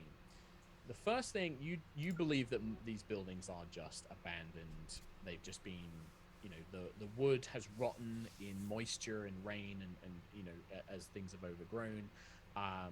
You don't find anything of any particular value. Maybe a few, you know, there's salvage here. Like you could probably make like wooden clubs, or like, you know, grab some wooden refuse or something like that. A couple of broken chairs and tables and things like that. But as you're kind of searching, you actually kind of go to move something out of the way, not realizing that like the underside of it is covered in this mold. I need you to make a Constitution saving throw for me, please. Which I have advantage on, right? No, because that's only on checks, as I said. It's not on saving throws, not on ability checks. Well, guess what? It doesn't matter because I rolled another natural 20. What is happening? I mean, Apparently, we love to see it. It loves apparently, to see you know what it is? It's like when I'm on a show with lots and lots of people, there's not enough attention on me for me to get good dice rolls. Yeah. So when I have more attention, So I roll it better. would be 7 points of poison damage. It will be half to 3 points of poison damage as you touch it. And you feel like, luckily, that kind of the enhanced ability is definitely doing something, because like you kind of touch it and it disturbs all these spores, and you're like, like you have to like, you know, kind of like brush them away. And you do feel momentarily like really sick and queasy as it kind of runs through your body. And moving around this place, if you weren't being cautious here, you probably would have disturbed these pretty quickly and caused it to kick up more. I love that my temporary hit points absorb that. Yeah, perfect. That's a good explanation of it, right? Mm-hmm. Tarkle, as Agnes, you watch as Agnes is kind of picking her way through and she disturbs this. You're the one, as Agnes is slightly distracted by the spores that kind of kick up to her and stuff like that. You notice that for the first time another creature has entered this area. And it's a little red fox, and they just are sat near where you came into the village, and they are just sat on the ground, like in the middle of the dirt path, just watching. Okay.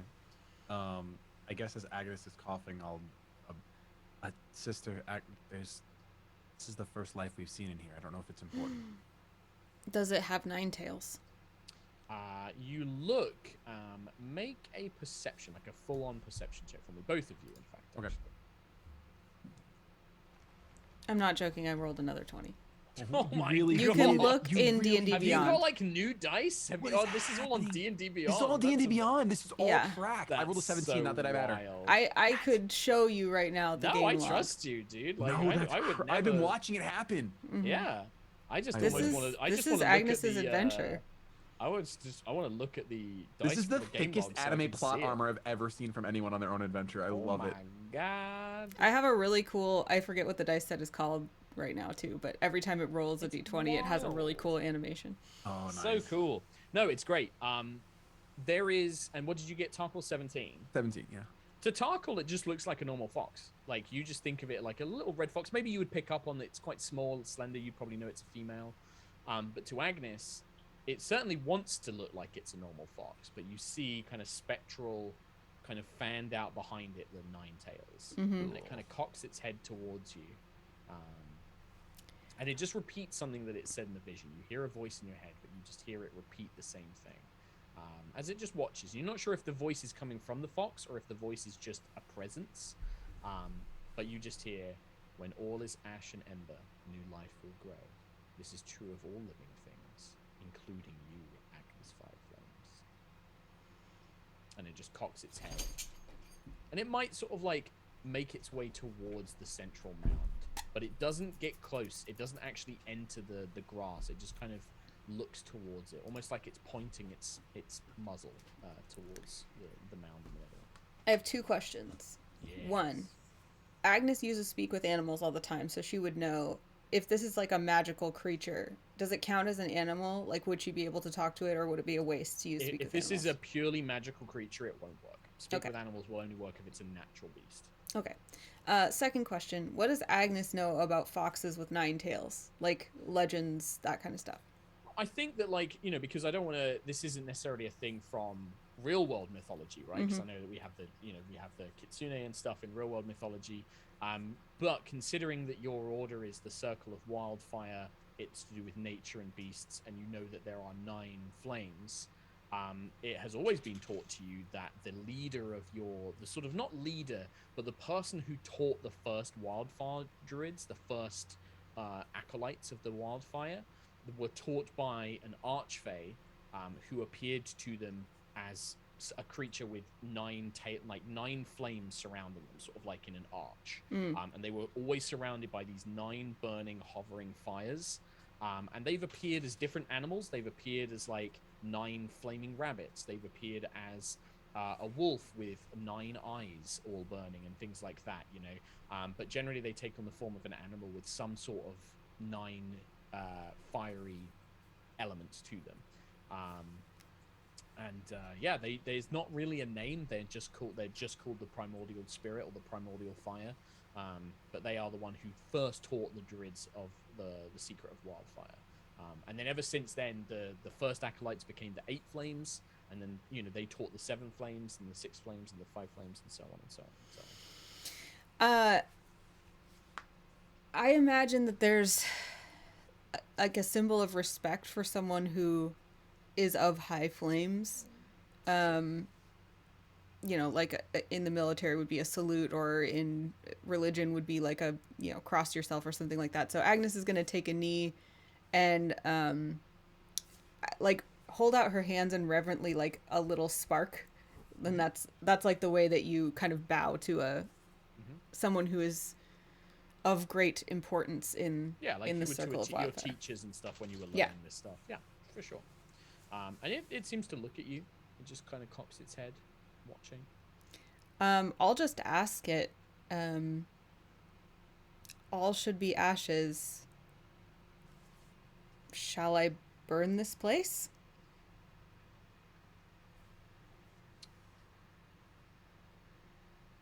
You would hear a voice in your head that says, this is where Mark's got to make stuff up on the spot. So you must do what you think is right for life to return to this place. You must do what you think the flame calls to. This is your trial. I will guide. I cannot answer. I bow reverently, and I feel like burning down these buildings is a great place to start. So I'm going to first summon my Wildfire Spirit, Candor, just to make sure that I've got that backup. And then I'm going to start with just a little create bonfire, just to see how it affects things. You want to put that in the, you said you were going to do that in the sort of the buildings, the overgrown buildings, right? Okay. And I'm going to set a bonfire like in a place where there's wood that hopefully would catch. And I know that it's kind of mossy and yucky, so like maybe it won't, but my bonfire is magical, so can it catch one of these buildings on fire? It does. And in fact, within a few seconds, that small bonfire becomes a blazing flame, which quickly is spreading throughout all the different buildings and things like that. The rot, the fungus, the sort of like, parts of the dried wood and the grasses very quickly begin to burn. In purposes for you guys mechanically, the overgrown building zone is you set it alight, and then around later it becomes a burning zone, which means it is now on fire. Like, it is on fire, and that fire is gonna remain in place until it is extinguished or until it burns itself out once everything else is reduced to ash. And I'm assuming that there's kind of like, it's a contained area. It's not gonna like spread throughout the forest. I mean, maybe certainly to get to the wider Kingswood, that would be a pretty big ask.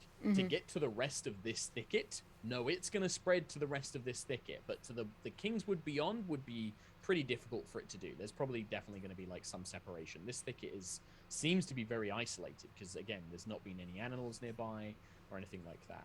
I just want to put the mark that Agnes checked to make sure she's not going to burn down the whole forest. And also burn down the whole place. That's fine. That you can you have a feeling that this is what you've been led to do, right? You don't think that the whole point of the Circle of Wildfire is not that you're going to burn the whole forest down.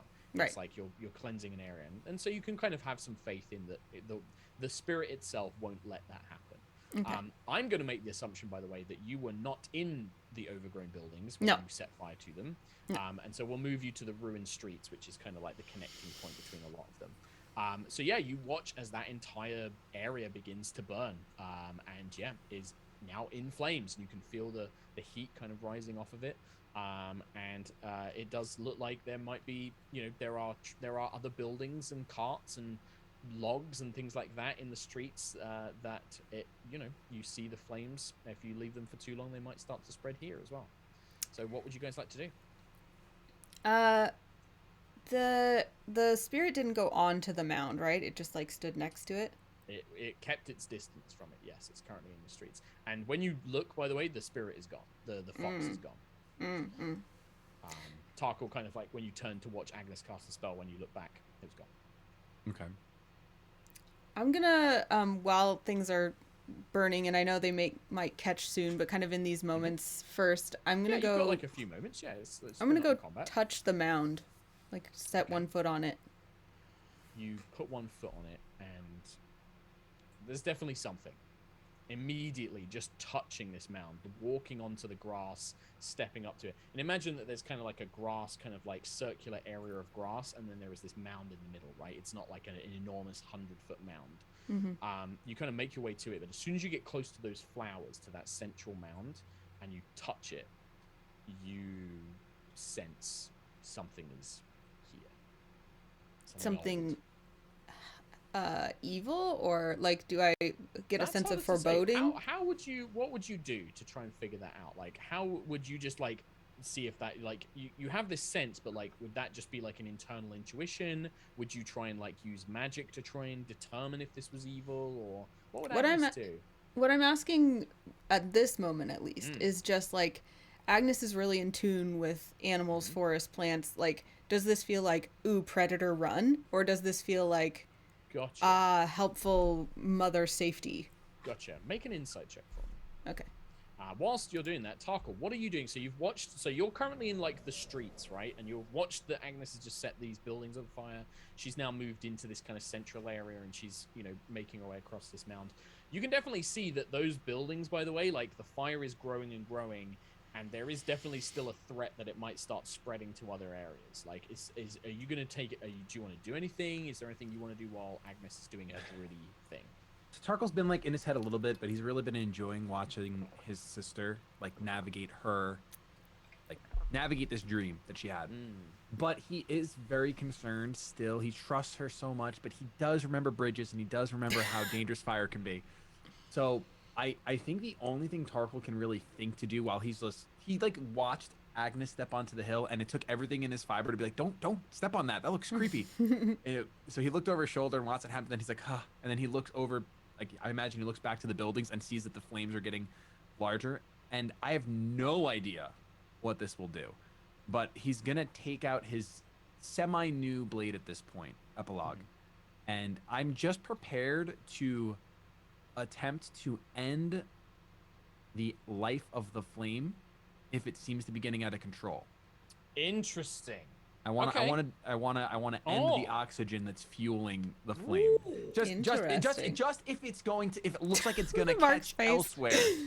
Love it. No, I love it. It's perfect.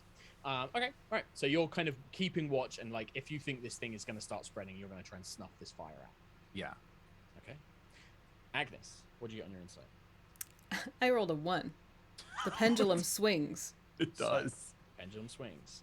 I think that for this, you have to like kneel and put your hand to the ground, right? Like, you're trying to get this sense, like, what is this? Like, I'm sensing something here, what is it? And you kind of reach down and you place your hand down. And at first you don't get a sense, and you're like, well, maybe it's, you know, it's something that, you know, it's not a predator. I don't feel like I'm in danger. And then as you're kind of like waiting, as the fire begins to creep closer and closer, it's almost like watching a beast stir in a sleep, watching a creature kind of roll its shoulder as something is beginning to waken it. A sound or an itch has disturbed it, and it is Under the mound? old. The mound itself, under the mound, the land, the roots, this thing spreads wide, but the concentration of it is directly where you are stood. And it's at that point that Tarkle, you watch as that flame now spreads to the broken wagons and the fallen logs and the dry grass of the ruined streets, and that area ignites. You have 6 seconds. This will become a blaze. What do? Do you want to snuff out that flame? Yeah, I just want, I think in a panic whether it's the right thing to do or not, because I don't fully understand what Agnes is trying to do, but I want to like just take epilogue and try to just cut across it. But you are also new to epilogue, so for you, I am. Yeah, sure. I would like you to just make, this is just D20 plus your charisma modifier to exert your desire upon the blade. Hold on, it rolled off the table. I didn't even look at the result. I rolled a 2 plus 4, so it's a 6. So you remember the stories what Willow Song told you, what you know, the kind of element of this blade, like end the fire, end the life of this flame, and you feel the sword. It doesn't speak to you, but you feel the sword say no. And the flames around you, Tarkle, the streets ignite, and as that does, as now the buildings and the streets are now aflamed, Agnes, the beast, fully awakens. Tarkle, hide! I'm as just you gonna just try manage to kind of pull yourself back Yeah. and shout out to your brother.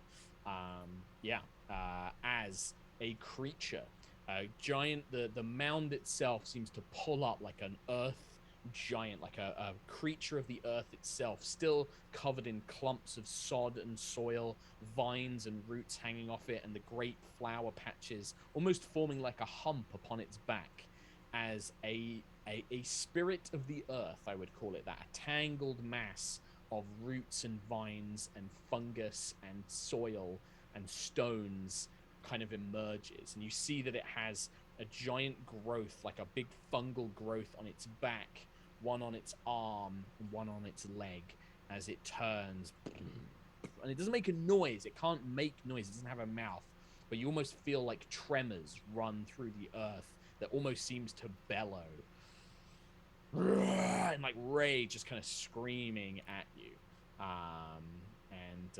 That is the point where, provided, and I want to do a time check because I always lose check on time. Do we have enough time to roll initiative?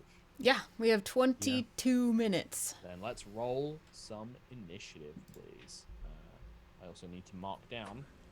I rolled another one. one. Zones. What is I'm happening balancing. with, It's all balance. I thought I have something that keep. No, I didn't take that feat. Okay, so mine is just 10 plus 4, so 14. So Tarkle at 14, Agnes at initiative. Oh, she rolled a 1 plus what? What is it? What is your bonus, Agnes? 3, so 4. So 4, sorry. And then the corrupted earth spirit. I need to roll. I haven't rolled a dice. That is Wow.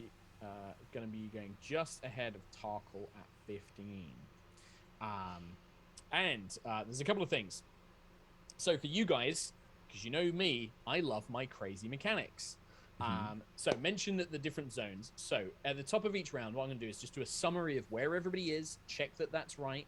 And when you do your actions, just make sure you make clear like your intent. I want to move into this zone and stand next to this creature. I want to move to this zone and get as far away from the creature as possible. Stuff like that, right? And we're going to have to abstract some things, but I know you guys trust me, so it should hopefully be okay. So to do that at the top of the round, we currently have Agnes and the Corrupted Earth Spirit are both in the Mound, which is the central zone. We have Tarkle, who is in the Ruined Street, which is also currently on fire. And then we have the Overgrown Buildings are also on fire. When the Mound, at the very top of the round, when the whole combat begins, that Mound erupts in spores and growths and mushrooms and kind of like rotten vines burst up from the ground. And the Mound now becomes an infected zone. You'll find out what those things mean when they happen. Cool. But the very first thing that the creature is going to do is look down to Agnes, and seeing you, it almost can sense that you are the cause of these flames, and it is going to try and lash out with a great vine-like arm, where it's got the giant fungal growth. It's going to kind of like try and reach out to grab you or slap you with it. And that is going to be a 19 to hit. That will hit. Will hit. So you're going to take 10 points of bludgeoning damage, and can you make a dexterity saving throw for me, please? I got 18. 18. You managed to just kind of like, not just, but you managed to kind of leap to the side, avoiding this. The vine slams into you and knocks you back, but doesn't have enough time to grab you, because you almost got the sense that it was trying to like snatch you up and restrain you in its vine-like arm.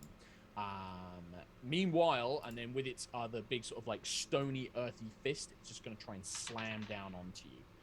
And that's unfortunately going to be a 27 to hit. That will also hit. So this is a slightly different dice. So it's going to be 11 points of bludgeoning damage as it just kind of slams into you with this giant fist. That is going to be it for its turn. And we go to Tarkle. Now, before you take your turn, Tarkle, again, I'm just going to clarify a couple of things. Agnes and the creature are currently in the Mound. You are currently in the Ruined Streets, which are on fire. When you start your turn in a burning zone, you're going to take some fire damage, unfortunately. Okay. And because there is an additional burning zone, you take slightly more fire damage. That's going to be 10 points of fire damage at the start of your turn, as you are currently being surrounded by flames. And then the next thing I want to talk to you about, and this is, I promise I will stop doing mechanics in a minute. I like the mechanics.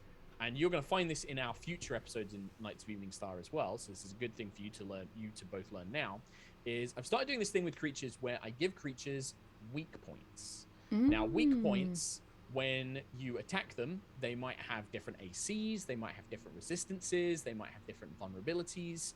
And when you do damage to them, you'll still do damage to the main creature, but when you can destroy a weak point, you might stop it being able to use certain attacks or certain legendary actions or certain reactions that it can use. Like Horizon. Things like that. Yeah, basically like Horizon or Shadow of the Colossus or, you know, many of those kind of video games, right?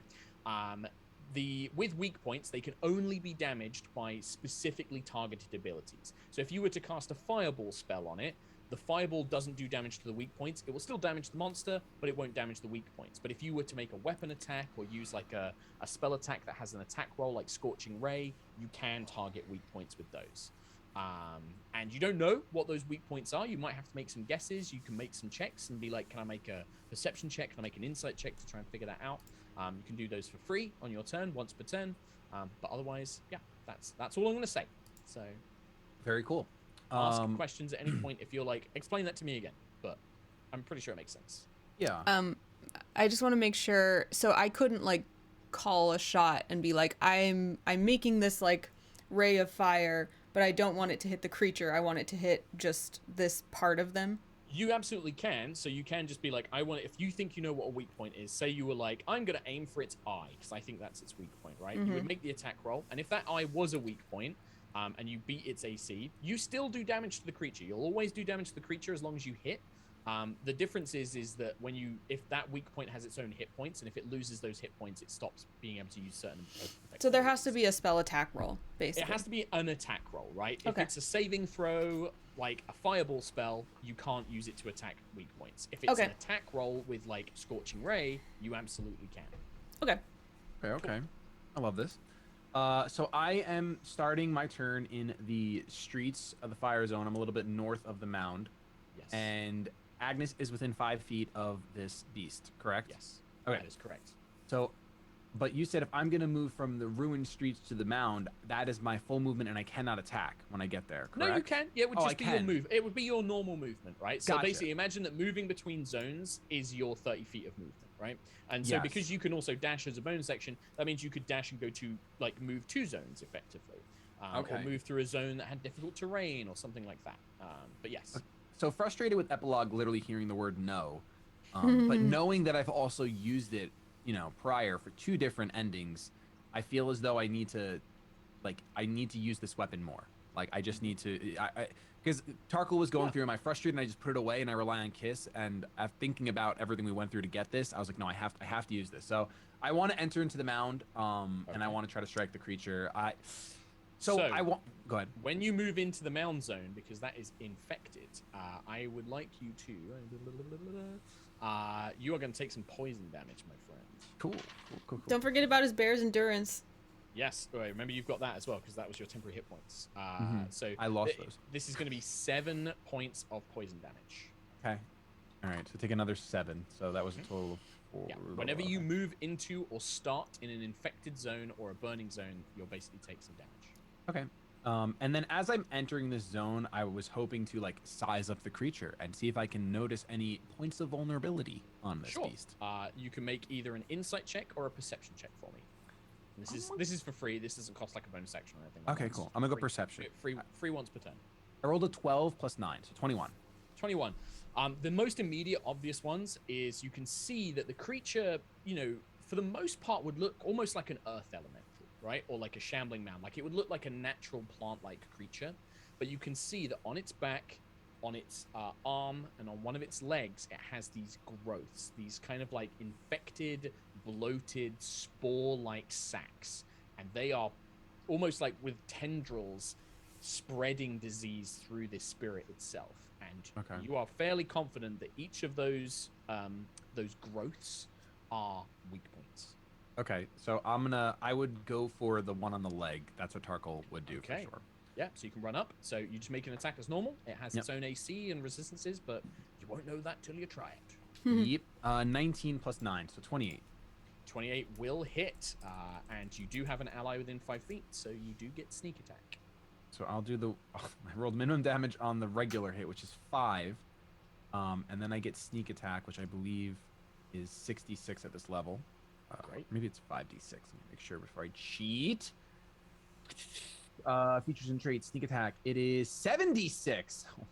Even better. Look at you, a little hidden surprise. Yeah, that's pretty good. Roll 7d6, Google. Do that for me. That is going to be 29 sneak attack damage. And plus the 5, right? So 34. 34. And then I think Epilogue also gets bonus damage, right? Oh, no. Only when I critically hit. When you hit a creature and have advantage on the attack, which I didn't. Did not. Okay. Ignore that. That's it. Okay. So 34 points of damage. There is some resistance here. It seems that even though it's a magical weapon, there is going to be some resistance, but still a mighty blow as you kind of plunge Epilogue in. You kind of like rip through part of the sack, and it definitely causes this immense amount of pain, and the creature like roars. But yeah, not enough to quite destroy the weak point just yet. Okay, and I think that's. I don't think I'm going to leave this area. Okay, I'm gonna stay in. So I'm gonna go ahead and. Can I use my bonus action to disengage, or do I not have any more movement left? You can bonus action to disengage, but you don't have any movement left. No, it was your full movement to move into the zone. Get into here. Like, I don't want to leave the zone, but do I have movement to go to the bottom of the zone? Like, I'm not sure. Yeah, like moving around the zone is kind of irrelevant, right? Like that's we just for flavor, you can be wherever you want to be. But it means that the creature can just get to you and attack you if it wants to. Gotcha. Basically. I just wanted to go because the fire's on top right now. And I wanted to go to the bottom of the zone to be away from the fire. That's all. We're saying that you're moving away from the fire as well. But the streets are basically going to become completely engulfed in a short amount of time. Gotcha. This is an arena of fire. I understand. Yeah. All right. End of turn, Tarkle? That's it. End of turn. All right. Agnes, at the start of your turn, my dear, I'm afraid you're going to take 7 points of poison damage. Because I've been poisoned? because this is the zone is infected with all of the creature's spores and fungal rot and things like that. And yeah. So then I'm going to use my movement to get out of the infected zone and go to the... You will provoke an opportunity attack from the spirit because it is next to you. You and the creature are next to one another. I think I'm... No. I will not do that right now. First, I will cast Scorching Ray at 4th level. Okay. At the growth on the shoulder. Okay. Yep. So that's going to be 3 plus 2 rays, so 5 total rays. 5 rays. Make an attack for each one, please. All if you right. just do the attack rolls for each of them, and then we'll roll all the damage together. Okay, so that's going to be 5 d20s. You might want to do it individually, because otherwise it will add all the d20s up. Oh, well, So, I didn't do that.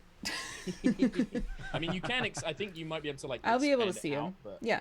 So I got a 9, a 19, a 12, a 1, and a 19. Well, the 1 will automatically miss, but I'm pretty sure. What's your spell attack bonus? Plus 9. So all of the others will hit. So Great. you miss with 1. So that's going to be what? 2d6 damage apiece, right? Yeah. Times 4. So 8d6. Yeah. I will also now reveal to you, because you've hit it with fire, this creature is vulnerable to fire. So we will double the total damage. Sick. Nice. 8d6. Total is 29. Doubled will be 58. 58 points Sheesh. of damage. Sheesh. And then... and I have give me 1 improved enhanced bond, I think. Yes. Yep. So I think that's another d8 of fire. Please let me know, because that still goes on to the base creature as well.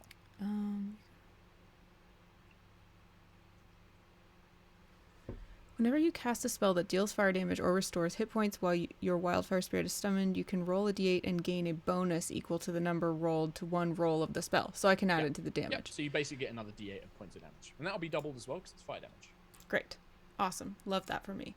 So just give me that d8 roll. D8 roll. That's going to be 4. That goes up to an 8. Puts us there. The scorching rays, these kind of 4, almost kind of, what does it look like? Is Agnes kind of like conjuring these from her hands? Is this like appearing around her and then shooting forward like laser beams? Like, I think they're coming from her hands. yeah, so just like... Mm-hmm. The creature does manage to kind of bring like a piece of stone up to block one of them, but the rest just slam into its arm, and you watch as that spore sac, this fungal growth, is completely incinerated and destroyed, and its big, long, lashing vine completely breaks away, destroying that ability. It no longer has the ability to use its vine lash attack. Agnes is particularly watching for, like, she respects this forest spirit that is, like, clearly been corrupted through probably no fault of its own. So she's trying to determine whether if she removes the growths, she can, like, heal the spirit, or whether it's just she has to destroy it. Make a nature check for me. My nature is surprisingly, like, not a huge bonus. It's because it's intelligence, I think. I'm not that smart. I'm just wise. Yeah, which is kind of weird because it's like a druidy thing. So when they use wisdom, I would have. But I mean, I guess like, you know what? Use wisdom instead. Just do wisdom and proficiency. It makes way more sense to me. This is a wisdom thing. So wisdom plus proficiency? Yeah. So like, if you've got like another, like your saving throw, if you're proficient in saving throws, you could just use that, for example. Oh, okay. Wisdom saving throw is plus 9. And I rolled a nat 20. Another nat 20. Watching this creature's reactions, seeing the growth, seeing the infection around this place, hearing the words of the Nine Flame Spirit, you can almost hear this creature. Although it's not speaking, the vibrations through the earth, its roaring bellows, it's in pain, it's in suffering, and it has been for a very, very long time. You don't think that you can destroy it. You think if you destroy the growths, the creature will die as well. But you also think that that may actually be the only thing that can bring this thing peace. You think that this... But with all life spirits, it will not be completely destroyed. if this form dies, it will leave behind something that can grow into a new spirit in time. Maybe 100 years, maybe 200 years from now, but it will be reborn and regrow again. Yeah, just like, you know, new life can form out of the ashes, like we were saying. Okay, cool. So I'm at peace with destroying this creature. That's great. Great. And then I'm going to use fiery teleportation from Candor to leave the space instead of just turning around and running. Okay, great. And I believe that deals some damage as well. Oh, it does. Good call. It It's been a while, and like there's so many things, especially when you start getting into like level 13 plus. It's like my character can do a lot of things right now. It's 1d6 plus 5. Nice. So that's 5 plus 5 is 10, and I don't think I get enhanced bond damage on that. Don't believe so, 'cause it's not a spell. No, because it's not a spell. Yeah. Yeah, but So it's 10. still fire damage, and it's vulnerable to fire damage. So the creature begins to burn, and you can see it flaming. You know, parts of it are on fire now as it burns and it roars. Is that the end of your turn? Yes. And I transported to the It's 30 feet. old You can temple teleport. zone. How far is the teleportation? 15 feet. Then you would be able to go to the streets, but not to the temple. But you would be able to move. Oh, I but was you would on the be out of mound. the I way. thought I was on the streets, but yes. No, okay. you all were on the streets. mound, yeah, so you can go to the streets. Perfect. At the end of your turn, Agnes, the Corrupted Earth Spirit is going to use its legendary action. The leg that Tarkle injured is going to slam down on the ground, and the ruined streets, you watch as, you know, a mass of thick spores, lashing vines, and eruptions of earth explode within it, which actually extinguishes the fire that was spreading through there, but now turns it into an infected zone. No. Creating an infection around it. And that is going to be its legendary action, which means we go to the top of the round, the Earth Spirits round. Because it starts in an infected zone, it's going to heal for a certain amount of points. So it heals ever so slightly as you watch as the kind of the spores and the infections begin knitting some of the parts of it that have been burnt and damaged. The growth doesn't come back. The lashing vine is completely gone. That's been fully destroyed. But you watch as the sort of damage that was dealt by Tarkle and damage done to the creature's body does seem to mend and heal away. And then it's going to come stomping towards, and it's got a choice now because you've kind of both separated in the ruined streets. But I think sensing that you are the source of fire, Agnes, it is going to come charging for you, unfortunately. And it's going to try and slam you with another 27. Oh, yeah, that'll do it. Hit. With its slam attack, that's going to be 14 points of bludgeoning damage. Ow. As that kind of knocks you with a great big fist. But that is going to be the end of its turn, and we go to Tarkle. Make it cool, because we only have like 2 minutes left. So Okay, this will probably be the last turn. Okay, I'm gonna do. pressure. So he's in the ruined streets now, and I'm in the poison zone. I gotta take damage. You do. You take some immediate poison damage. Boop, boop, boop, boop, boop. You take 11 points of poison damage. Man, okay, it's getting heavy. I did the opposite. Oof, That's fine. And you can see that, like, yeah, the fire damage that Agnes has caused, like, your blade was like definitely being resisted by the magic that binds this creature, but the fire is absolutely ruining this creature's day. Yeah. Which I don't have access to. So instead, I'm still just playing with my new toy. Well, Tarkle, don't forget, we have flashback points. Well, I didn't want to use them. I want Agnes to use them. We got 2 minutes left. Agnes, did I get a fire grenade? Oh, totally. I told you to bring fire because I can make fire, but you can't. So obviously you had to find a way to bring fire.